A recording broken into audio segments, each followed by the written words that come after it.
Hello, everyone. Welcome to another episode of IT Social Hour. Today, we're getting to know a few of our rising stars. Every year, TechChannel recognizes standout earlier career talent on IBM Power and mainframe with rising stars. We've got four of them with us today.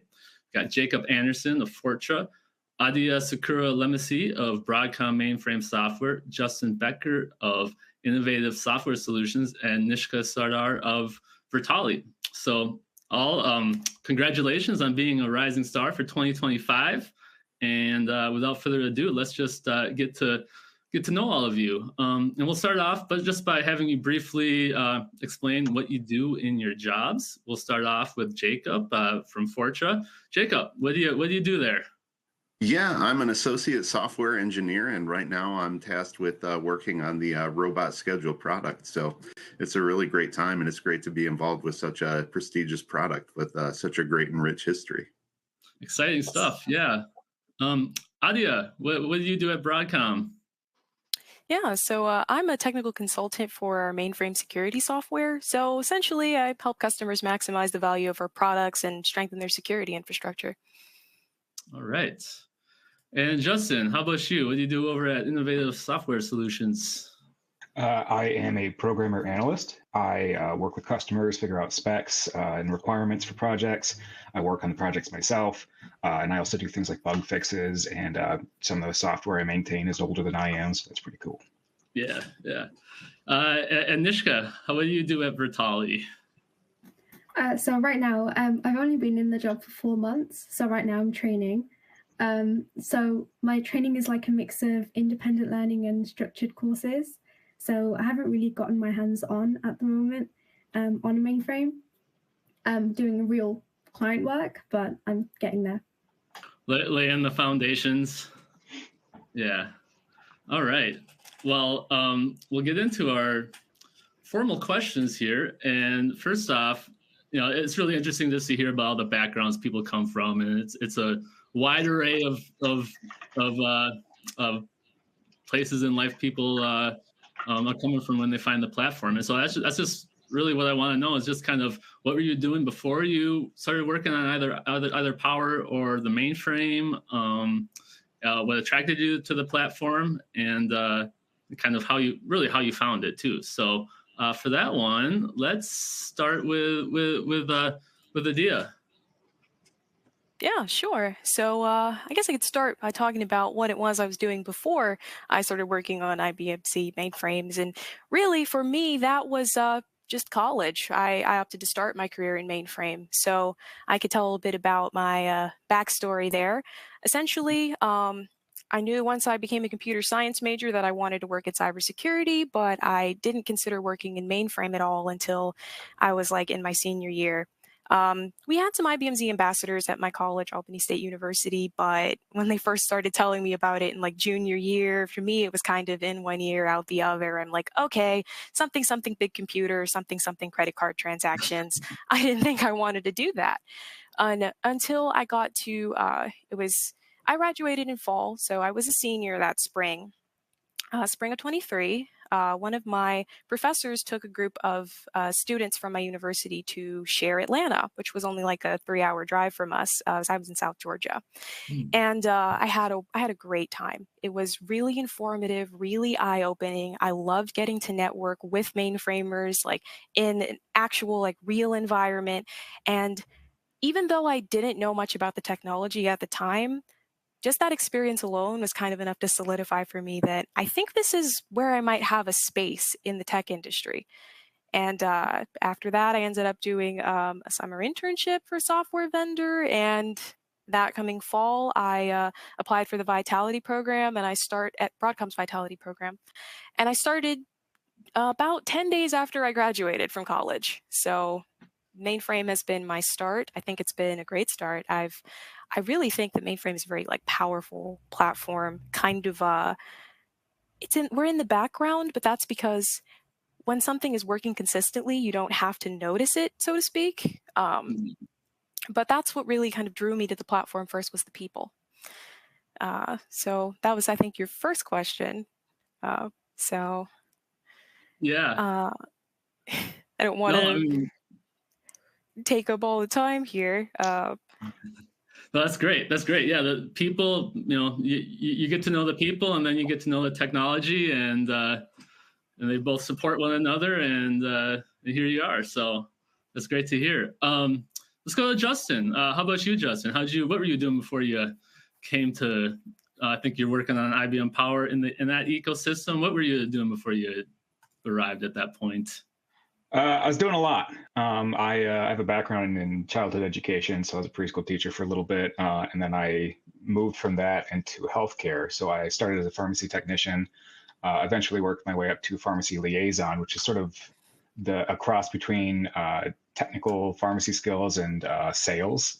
So I was working with a lot of insurance companies and patients face to face and that sort of thing. And then I moved into cardiac telemetry. I was a cardiac telemetry specialist for a few years. And during that time, I spent maybe 7-8 years as a healthcare worker. I was like, I think I want to get into nursing. So I started the nursing program at my college. And I was maybe a third of the way through that. And I was really doing it because I wanted to work in nursing informatics. I'd had some experience being a power user for Epic EMR, which is an electronic medical record keeping system. So I thought, I think I'd like to be in nursing informatics, which is essentially, for those who don't know, nursing IT. And then realized, this is a lot of overhead just to go into IT. So then I finally made that transition. And at this point, I had actually quit my job as a telemetry specialist, and I had started doing musician session work full time. So I was a session musician for about a year and a half, 2 years in there while I was in college. And then I went straight from college to the IBMI. So. So like in your job, you're kind of, it was so techy that you figured you might as well just go all the way to IT. Yeah, I enjoyed the healthcare element, but also, I was working in healthcare during COVID, and that put a strain on a lot of us in the field. And so while I was going through all this, nursing school's hard. It's if you fail out of a class, you can essentially lose your place in the program. So it's high stress, demands high performance. And I was like, I'm doing this not so that I can eventually be a nurse, but so that I can eventually be the IT guy that supports the nurses. This is a step towards my end goal. And then I realized, I can actually just sort of eliminate that middleman and jump straight into IT. So yeah, I had an instructor named Char Parker, same instructor Jacob had. She was an OG. She started on punch cards, RPG punch cards, and she networked with the necessary people to get us to conferences. So she worked with Common Education Foundation, which I now proudly sit on the board of. And she worked with the IBMI Academic Initiative and got us to a few conferences. And I went to the Wisconsin Mid-Range Computer Professional Association Conference, where I met Marina Schwenk and Rochelle Petty and Anna Mara. I met Jim Buck, the author of my textbook, which was, kind of blew my mind. And everybody was so friendly and so enthusiastic about the platform that I sort of whispered to him after his session. I was like, is this a cult? And it's like, it's absolutely a cult, and welcome to the family. So everybody was so kind and so welcoming.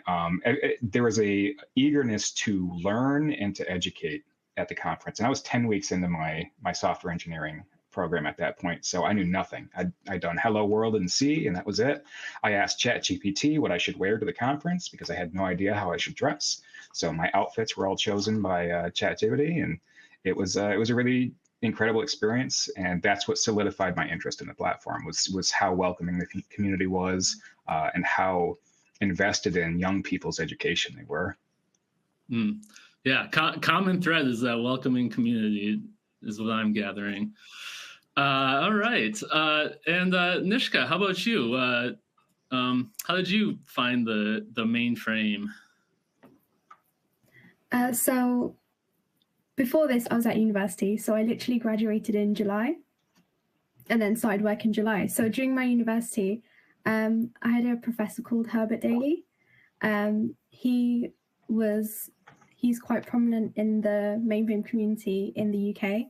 And he took us to GS UK conference in 2023. That conference was really eye-opening for me because I'd never been to a conference before. I'd gotten to see so many knowledgeable people doing presentations and delivering their knowledge to people to, like Justin said, learn and educate. And it was really inspirational for me, I feel, because I'd never seen any of this before. It was like a completely new technology, but everyone was so welcoming, everyone was so nice, and actually eager to, I guess, pass on their knowledge and experience to you. So then after that, I became part of the Mainframe Student Society at my university. And then in 2025, I was the president of the society. So I was leading the society. We went to a bunch of conferences, held guest speaker events, connected with industry, mainly Waves and Mainframe Society in the UK. So that they're like organizations that give students opportunities in Mainframe. And then after that, I guess I did a bit of networking. I learned about Vitali's New to Z scheme, and I applied. All right. That's great to hear. It sounds like there was a kind of a solid infrastructure that you could kind of get into when you realized the mainframe was what you wanted to do, and you seized that opportunity. So love to hear that kind of stuff. All right. Oh yeah, we still got Jacob. Jacob, how'd you get into the Power platform?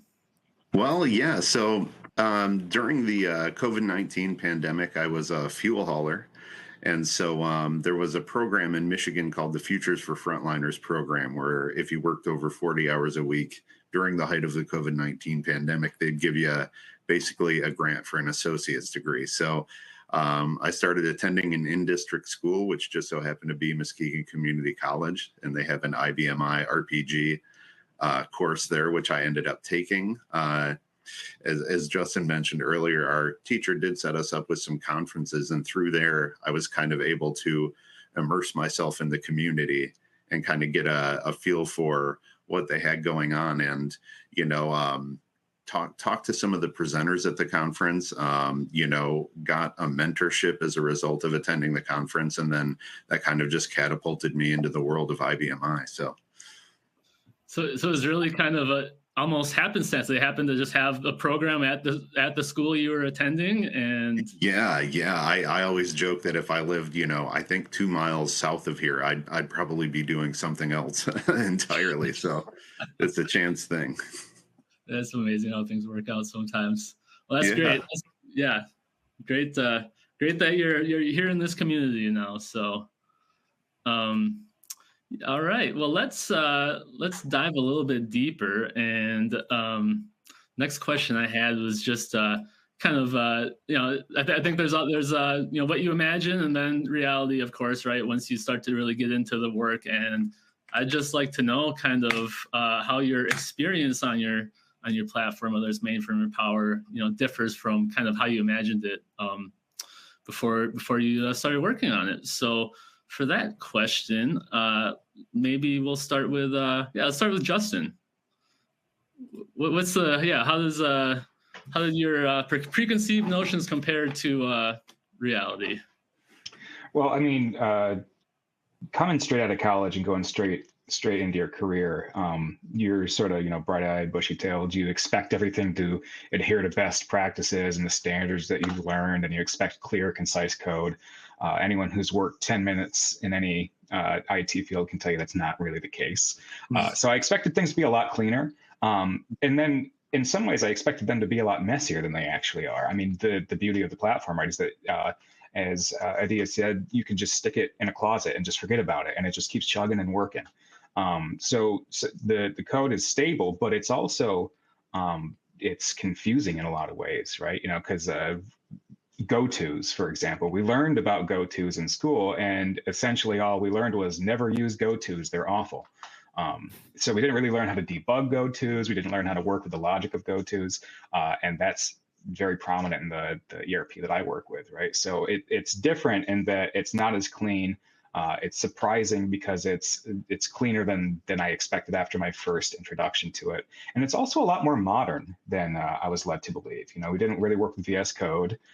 We didn't really do anything with integrated technologies in school. It was very, very bare bones, boilerplate kind of stuff. So when I got into it, I was like, this is actually just as modern as any other platform. It's just had a lot more time to mature. So you kind of learn the hard version, maybe you could say. Yeah. So Jacob can attest to this. Shar, we didn't even know that RDI could convert to free format. We didn't know about Screen Designer. Shar started us with paper and pencil grids where we had to write the specs for our display files and our printer files by hand and type them in DDS by hand. And then after a few weeks of that, she was like, all right, so here's Screen Designer. And we were like, what? So she really started, she taught us, how the hot dog is made before we actually got to go and play with the new tools. The fundamentals. All right. Nishka, how about you? What were your, how did reality on the job match with your kind of preconceived notions of the mainframe? Maybe there are some things you learned, you probably learned some things once you were part of the mainframe society at school, and then you probably had other notions that, other things you learned once you got actually involved in the platform or professionally. What happened with you there? I think the main thing is that there's at conferences and when you talk to professionals, they say a lot that mainframe's kind of like a really integral part of finance and banking and just companies in general. But I feel like I didn't actually really understand the extent of that until I actually started working and I actually found out how important mainframes are and the systems are to clients and to companies that are huge and how much data they actually have on there. So I think that's probably the main thing. Okay. Yeah. I imagine you probably heard like that 74% number, transactions go through the mainframe, but it's like, what does that really mean? And then you start to dig in and it's like, whoa, okay. I can imagine. Yeah. And Adia, how about you? What were your preconceived notions versus reality? Sure. So essentially, I would say the biggest preconceived notion I had was I didn't understand that the mainframe is as modern as it is, which, I think goes along with what Justin was saying in particular. Like, I knew that mainframes, once I got into, starting those conversations to share and whatnot, I started to understand the mainframe had been around a long time. But it wasn't until I actually started working on the platform a bit through that internship. I was writing Python code in VS Code. And that was something, I hadn't realized the skills I was learning in college. Some of those would have a place and could be directly transferable. Now, there was a lot of new things I've had to learn naturally, but the mainframe has the capacity to be used with many different ways of interfacing, many different programming languages. Some of the introductory skills don't have to be completely foreign, at least to those with like a more traditional, like current IT background, right? Mm-hmm. But although, of course, the other thing is that you don't even need that to work in mainframe, because I met several people throughout, conversations, networking, through my time in Broadcom's Vitality program, who have come in, including right here on this call, through other backgrounds, right? Coming from other fields, transitioning into mainframe. And I think that's actually really cool because it creates, a wide array of opinions and skill sets that I think is always valuable for, kind of fostering communities like this. Yeah, it's kind of, people are learning mainframe skills without even knowing it, I guess, huh? With the language. In a way, and especially things also with like USS as well, like there's that whole side of Unix and whatnot that you can also encounter a lot of, doing computer science in college right now, even though there might not be mainframe specific courses. Great. And Jacob, I think I skipped over you in our order here, but I guess that's okay. How about you? How's reality match what you were thinking going in? Yeah, so I guess, initial thinking is, you think the whole thing is just green screen, and then, RDI is there to kind of help you with a modern IDE to write the code in. But you find out there's open source stuff, like PHP and Python, as previously mentioned. There's VS Code extensions to kind of, help you integrate VS Code to your workflow. And then people have hosted large language models on the IBM-I. So, it's really not just green screen, I guess, is the main thrust of what I'm trying to say. There's a lot more to it if you look underneath the cover, so to say. So. Mm-hmm. Yeah, here plenty about IBM being a really solid platform for AI, all sorts of AI stuff. So with all that data, yeah.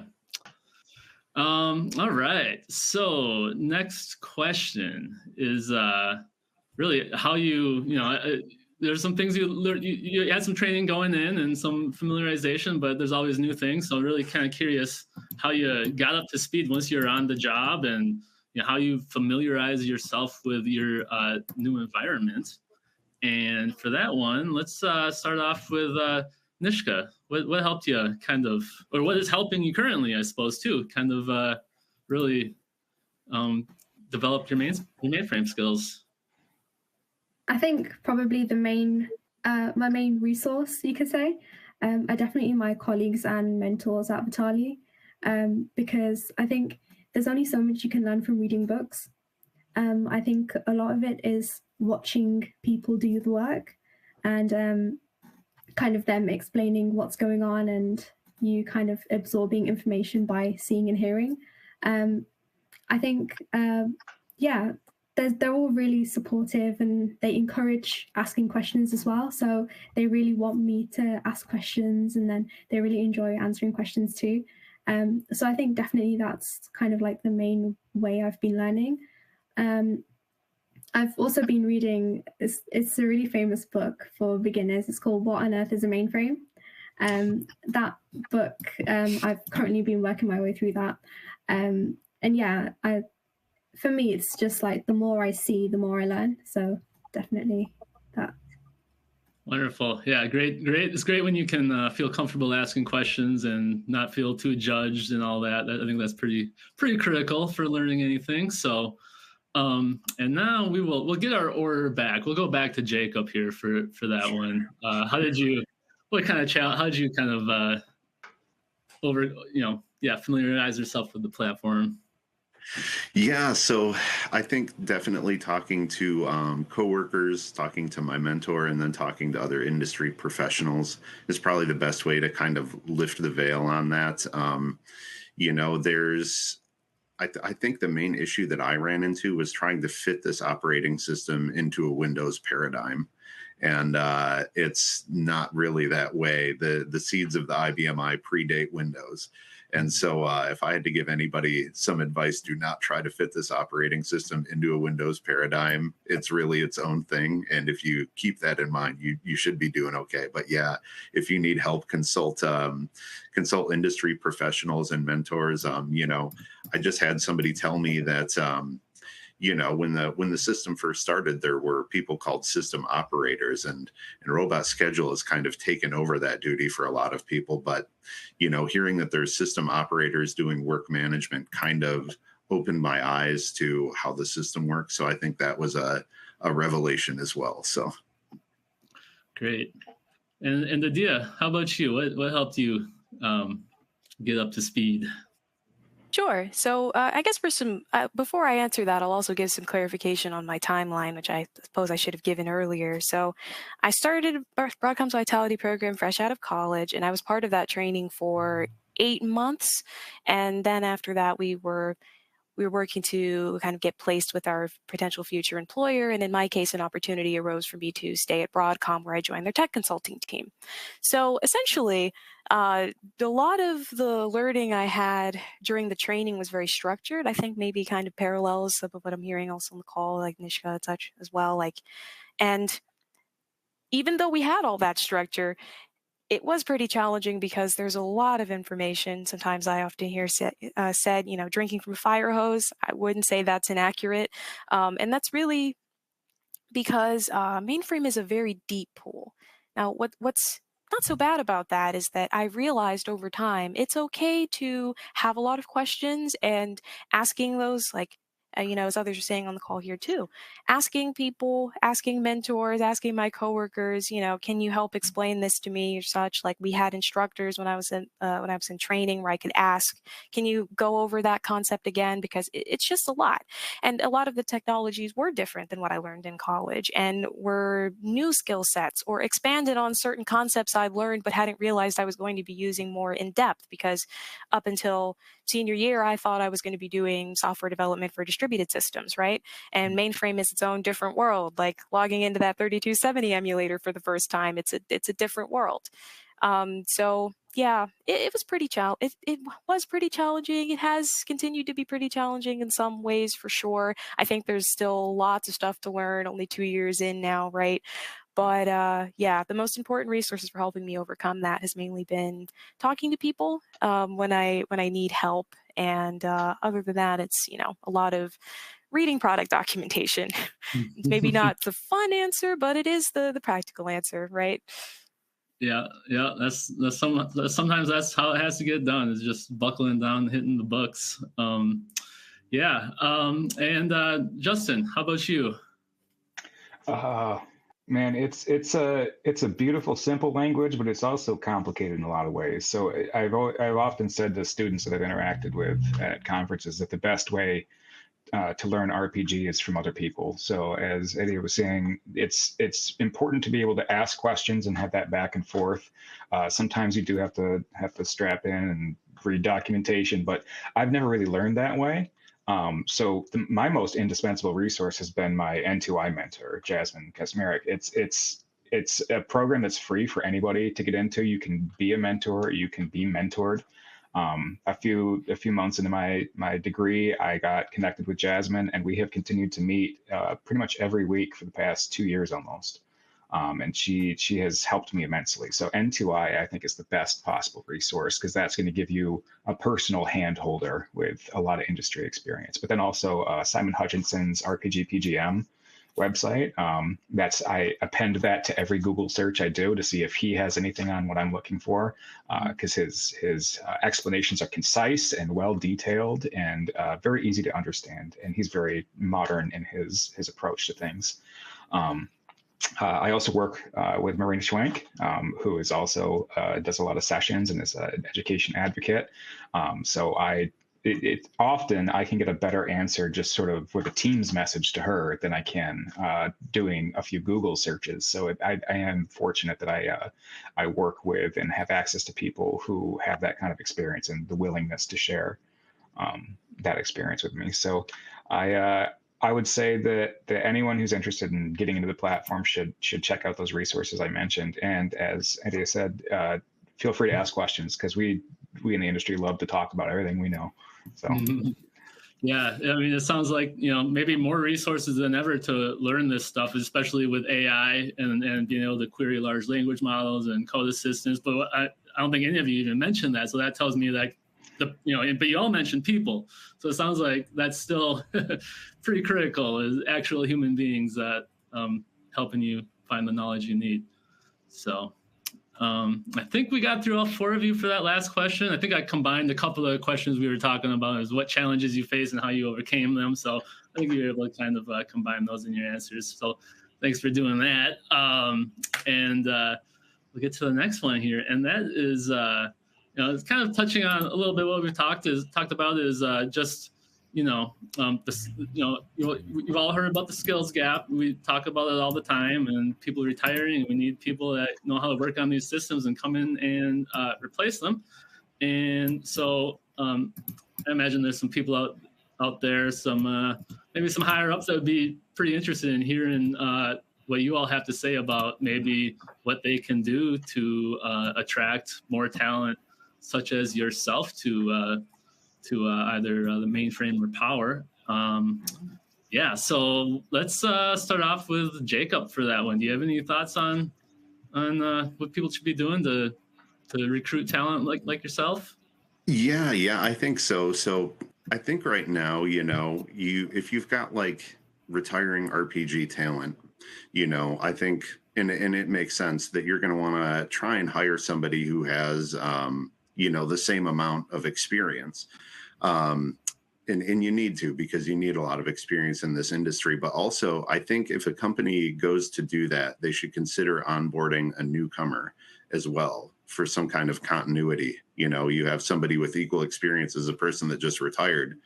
Odds are they're probably going to retire here soon. So my suggestion would be to onboard new talent when you replace your old talent as well. That way you're got kind of a staggered approach. So yeah. And let me see here. Yeah, just give new people a chance, I guess, is the main thrust of my message there. So Great. Yeah, that sounds like that makes sense. The staggered approach. I can see that.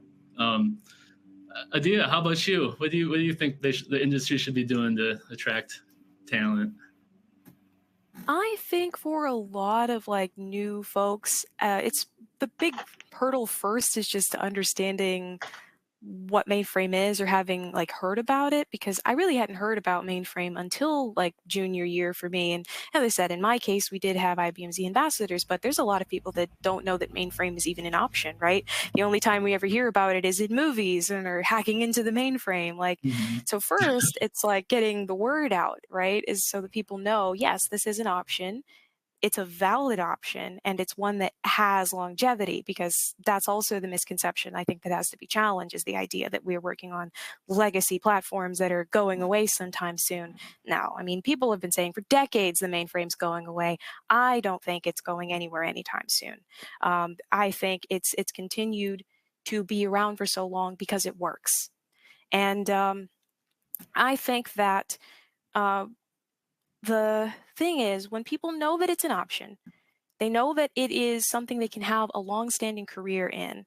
The next thing is also just letting them know that even though there's a lot of folks in this space who are highly experienced, and yes, you are trying to enter the workspace, the workforce with all those people around you, there are a lot of them that want to prop you up, right? It's not a bad thing to not have experience. It's not a bad thing to have not heard about the technology much in school or in your prior life, your other careers.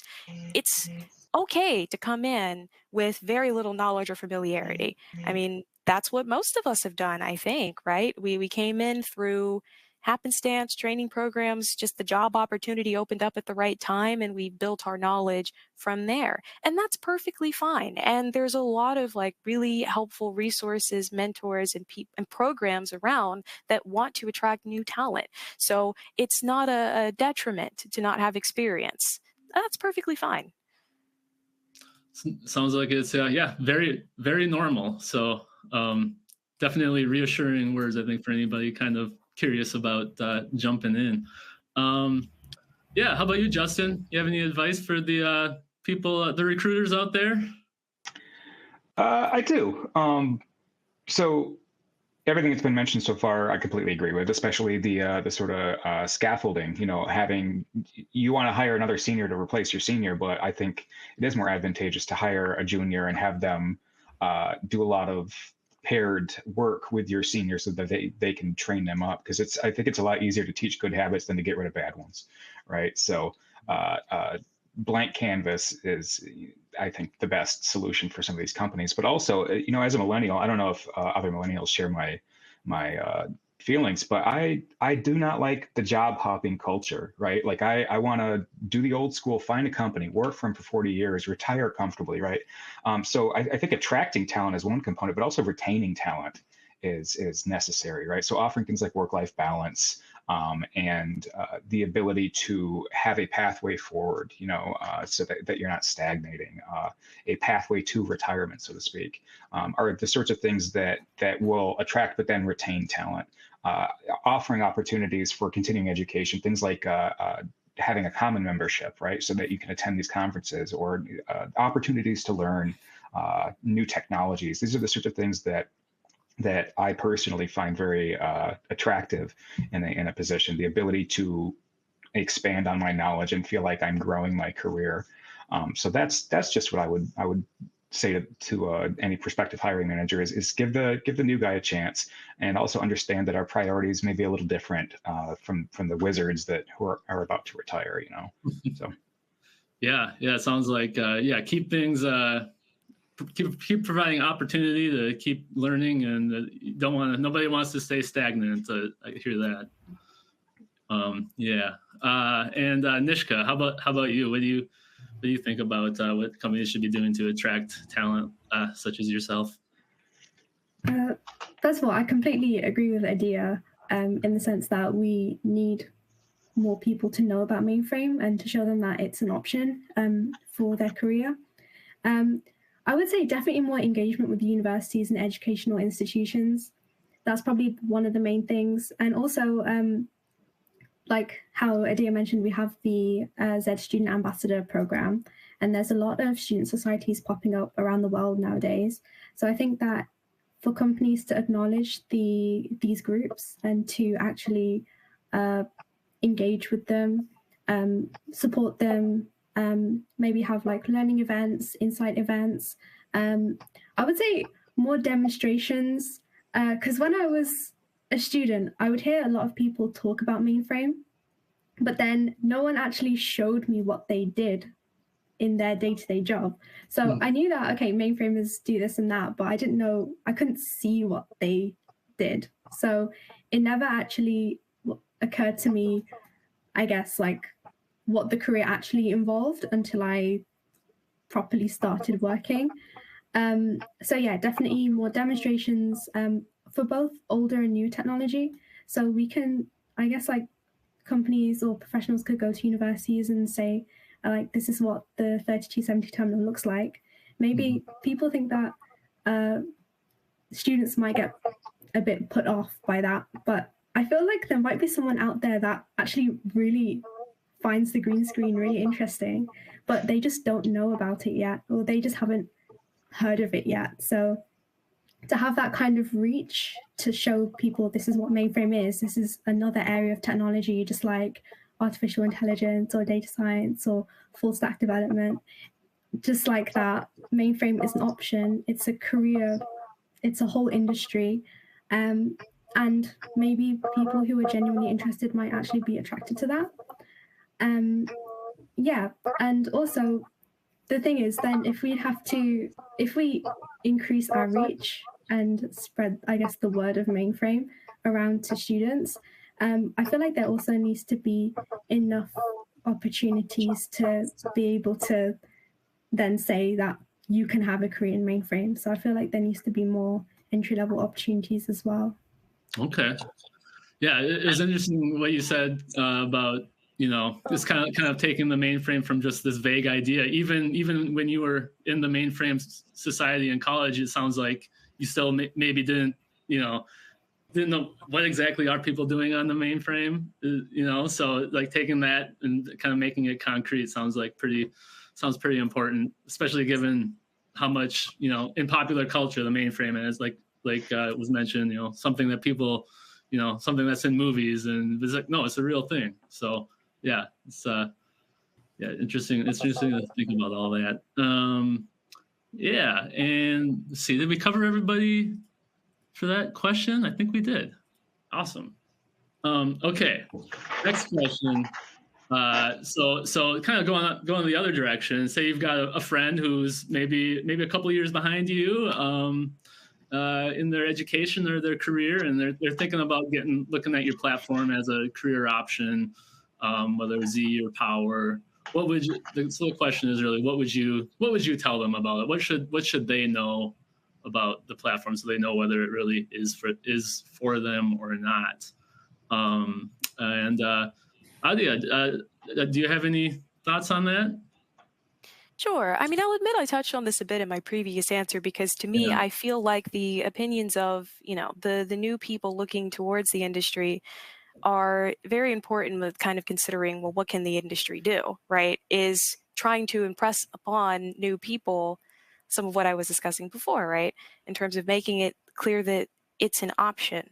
And that's what I would say to, like, you know, if I have someone who is considering a career in mainframe, and I've had a couple people, like, you know, from my university and such, who have asked about it afterwards, as I've begun to settle into my career and such, is that what you want to know about the platform itself is really that it is modern and it's stable.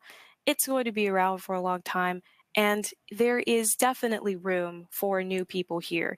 Although I think the easiest way to do that is through the community, networking with people, asking questions, and kind of, you know, getting to put faces to names. I found that mainframe is a pretty close-knit community, and I think that actually helps a lot, because once you start to meet people, it's very easy for your pool, your network, to expand outwards from there. And even though working on mainframe itself can be pretty complicated at times, there's a lot of new things to learn and such, like, it's okay and not to be too intimidated by that, because really I've found, I'm working with people who've been doing this sometimes 30, 40, even close to 50 years, and they're still learning new things. So just come in with like a willingness to learn and the right mindset, and you'll be fine. Don't be discouraged. Yes. Justin, how about you? What would you tell a friend who's interested in this line of work?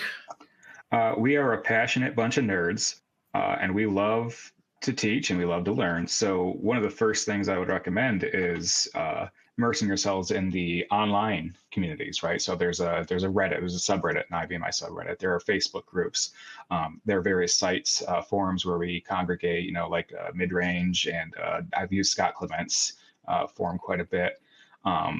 Getting involved with N2I is imperative, I think, for anybody new to the platform, and it's new to IBMI. So, follow people on LinkedIn that are in the community. I follow, Simon Hutchinson, obviously.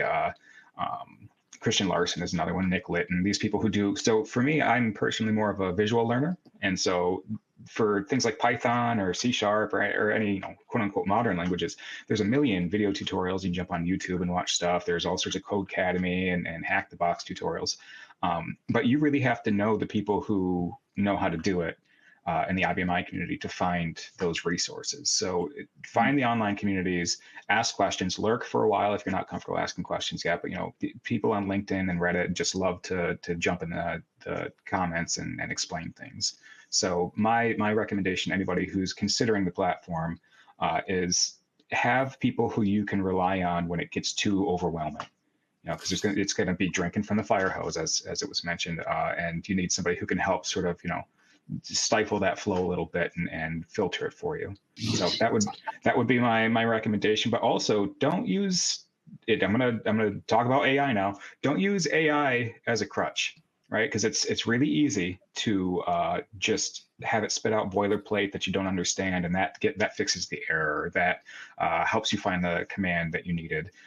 The struggle is what builds your skills, the recollection of the problems that you had to work out for yourself. So AI, I'd say leave it until you have a grasp on what you're doing, and then tentatively bring it in. Yeah, I guess AI is kind of, does it teach someone to fish or give someone a fish to eat for a day, teach them to fish to eat for a lifetime. So I guess AI is kind of giving you fish sometimes as opposed to you learning it. I don't know. And Nishka, how about you? What would you tell a friend who is interested in the mainframe? I would, like Justin said, I would get them connected with a mentor. So I would tell them to use LinkedIn or go to conferences, go to events, and connect themselves with professionals, someone that can help them get a better idea of what career in mainframe involves.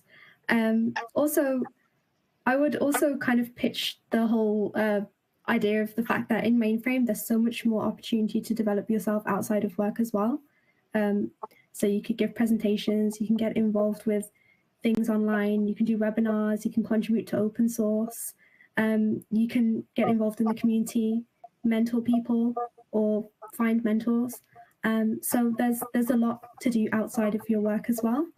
Mm-hmm. And in a way, I guess it's fulfilling. So you can kind of figure out what interests you and then use that not only to, I guess, to do something you enjoy, but also to develop your career as well and your skills. Great. And how about you, Jacob? What would you tell a friend about Power Platform? Yeah, I think I would mention that it definitely can come across as like a misunderstood platform. Some people see the green screen and they think that's all it is, but there's really a lot more to it. And I would kind of let them know that it's a really, really stable platform. A lot of people start on the I stay on the I for their whole career, so it's great in that sense. And there's a lot of great opportunities for new people. There's going to be kind of a vacuum with the RPG decade of crisis. We're going to be losing a lot of our talented IBMI and RPG developers. And so we're going to need people to fill those roles. So we're going to have a lot of opportunities. It's a very stable job, and working with the people who are involved in it is just amazing. So can't think of a better time to get involved with the IBMI. So I'm sold. Sounds like a good option. All right. I think we're at our last question here. It looks like we're going to fit it in time. This is great. So yeah, last question. Just want to know, now we're looking at the future. You're a big part of this future in IT and on your particular platforms and your ecosystems. So what gets you excited when you think about the future, or what is a little bit scary, or maybe some things, some things where it's like, all right, we'll see what happens with that. Yeah. So let's start with Adia for that question. Well, actually, no, I'm sorry. We started you last off, didn't we, for the last question? Let's start with Justin for that question. I'm gonna talk about AI again. Okay. So obviously that's the giant pink elephant in the room is AI. What are we in a bubble? Is it gonna take our jobs? Is it gonna augment our jobs in a meaningful way? That's the biggest, I think, sort of speculative unknown. And for me, I don't know how much I'm allowed to say, but I've had some access to Bob. I had some access to Watson X, prior to Bob. And I can see how it will be a powerful tool. But I can also see how it can, as I've said, develop a crutch for new devs and for experienced devs too, right? The push from some companies, not necessarily mine or others in the IBMI space, but there are some companies that are pushing for vibe coding, right, to maximize your output. And I think that is going to allow some skills to stagnate and to sort of produce a lot of code that is going to make more tech debt than actual gains in the future, right? So you're going to end up fixing a lot of broken generated code, and maybe AI will get good enough that it can fix its own code. I don't know, but for my future fears and excitement is AI can go either way, and I hope that it goes the right way. I hope that it's used as a tool and not as something that you need to do your job. Because if I'm not able to just sit down and write code without an assistant, then I think I've failed somewhere fundamentally as a developer. I think that I've strayed from the craft, So that's what excites me and scares me is AI. Sorry to anybody else that was going to talk about AI. We'll see here. Nishka, do you have anything to say about AI, or maybe you have some different thoughts about the future? I was actually going to talk about AI, but I think I feel like in a more optimistic way. I feel like it's going to help a lot, or actually, from a neutral perspective, I'm interested to see where it takes us. I think it will be interesting. So I recently did a presentation at IBM Z Day about how agentic AI agents are helping trainees in mainframe, or how AI in general might help. And I think there's like some ridiculous amount of potential use cases for AI in mainframe. They're all just ideas at the moment, or some of them are currently in production, but not really. There's nothing really out there right now. There's nothing that's being produced. So I'm interested to see how all of these potential use cases, I guess, are transformed into something real and something usable. Yeah, lots still left to be determined as far as AI is concerned. So still in the early stages. And how about you, Jacob? What do you think? Is it all about AI looking forward, or what are your thoughts? Yeah. So I was going to mention Bob too, because that is huge. And yeah, I think AI is going to be big. I think the IBMI skills gap is one of the top issues for a lot of companies out there. And I think Bob could definitely do some work to kind of bridge that gap. But since we kind of touched on that already, I guess I'll bring up maybe a fear that I have to just bring up a different subject. So I guess what scares me is that the RPG and IBMI talent that is coming out of college is not being connected straight into the industry all the time. And I think when that happens, there's a chance that they kind of get scattered to the wind, and you train these people on IBMI and RPG, and maybe they never get to use it. So I guess what scares me is that we're not doing a good enough job from the college to IBMI career pipeline. So I guess that's just a little bit different take. So. Yeah, so other industries are poaching IBMI talent, basically, maybe. Yeah. Or they, IBMI talent is graduating and they don't necessarily know where to start, and that can be a tough thing. And that goes to, we mentioned earlier about just, people knowing that it exists, I think informing people is a huge part of the obstacle we have to overcome. So, okay. And Adia, how about you? What do you think looking forward here? Well, I'll say first that what I'm excited to see, I think, is mainly to do with how the ways that we interface with the mainframe will continue to adapt and change, as we kind of say with like mainframe modernization is a bit of a buzzword, but still, right? We have the way that we might use different programming languages and methods of interfacing with the mainframe. You got Zoe, you can write Python or Java. There's still a lot of place for the software as it exists now, but I'm just interested to see how it adapts and how that might also play into attracting new talent. But admittedly, I guess what I fear a bit is foreseeing now that a lot of highly experienced folks are getting to that point. They're coming up on retirement. They are moving out, and folks like us have to be the ones to replace them in a way, replace quote unquote. But those are some pretty big shoes to fill. So sometimes I do get a little, I guess, a bit anxious about the thought that ultimately, some of those people retire. That how do you live up to 40 years of experience? I realize it's not that linear, right? It's more complicated than that, but. Yeah, I kind of just continue to hope that a lot of the great mentors that are out there will continue to support and bring up the new folks like ourselves and set us up to have good long careers here. So, all right. Well, thank you all. I think the future of power and mainframe platforms are in good hands if this conversation is any evidence, and if our whole contingent of rising stars is any indication. I think from a talent perspective, things are looking good. So maybe just need more of it going forward and all that. But it's just great to hear just your perspectives on everything, how you got into this, where you came from, just the ins and outs of the job and the challenges you've overcome and how you've done it. I think this will be very helpful to all sorts of folks out there who are interested in these platforms or people who are already in the industry looking to enrich it. So again, thank you and congratulations for being a rising star, and thanks for coming on to IT Social Hour.